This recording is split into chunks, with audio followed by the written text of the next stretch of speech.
அதிர்ஷ்டம் ஒரு தடவை தான் கதவை தட்டும். நம்ம ஆண்ட்ரியாக்கு நிறைய தடவை கதவை தட்டியிருக்கு. இருந்தாலும் அந்த அதிர்ஷ்டம் அவங்களுக்கு பத்தல அப்படிங்கறதுனால இன்னும் கொஞ்சம் அதிர்ஷ்டம் வேணும்ன்றதுனால அவங்களே வாயை திறந்து எனக்கு வரம் கொடுங்க அப்படின்னு கேட்டிருக்காங்க. என்னங்க ஒண்ணுமே புரியலையா?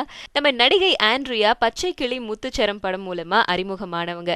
இவங்க ஒரு நடிகை மட்டும் இல்ல, சூப்பர்வான ஒரு சிங்கர். நம்ம உலக நாயகன் கமல்ஹாசன் சார் கூட விஸ்வரூபம் படத்துல நடிக்க ஏகப்பட்ட நடிகைகள் கியூல நின்று இருந்தாலும் நம்ம ஆண்ட்ரியாக்கு இந்த வாய்ப்பு கிடைச்சிருக்கு. இது எதனால அப்படின்னு யோசிக்கும் போது இதுக்கான காரணம் தெள்ள தெளிவா தெரியுதுங்க. நம்ம கமல்ஹாசன் நடிச்ச படம் தான் மன்மதன் அம்பு. இதுல கமல் சாருக்கு அறிமுக பாடலான, அதாவது இன்ட்ரோ சாங்க நம்ம ஆண்ட்ரியா பாடியிருக்காங்க. ஹூஸ் த ஹீரோ அப்படிங்கிற பாடல்.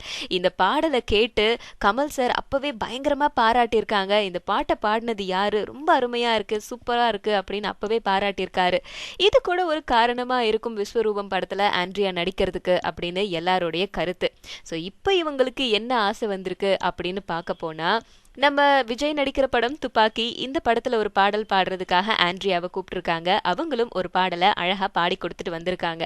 பாடி கொடுத்துட்டு வந்தது மட்டும் இல்லாம வாய் விட்டு தனக்கு ஒரு ஆசை இருக்கு, அதை நிறைவேத்துங்க அப்படின்னு சொல்லி விஜய் கூட சேர்ந்து நடிக்கிற வாய்ப்பை எனக்கு கொடுங்களேன் அப்படின்னு கேட்டிருக்காங்க. பட் இதே மாதிரி ஒரு ஆசையை இதுக்கு முன்னாடி லக்ஷ்மி ராய் கேட்டிருக்காங்க.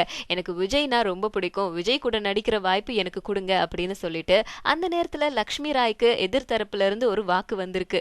என்னன்னா, கண்டிப்பா அடுத்த படத்துல உங்களை விஜய் கூட நடிக்க வைக்கிறோம் அப்படின்னு.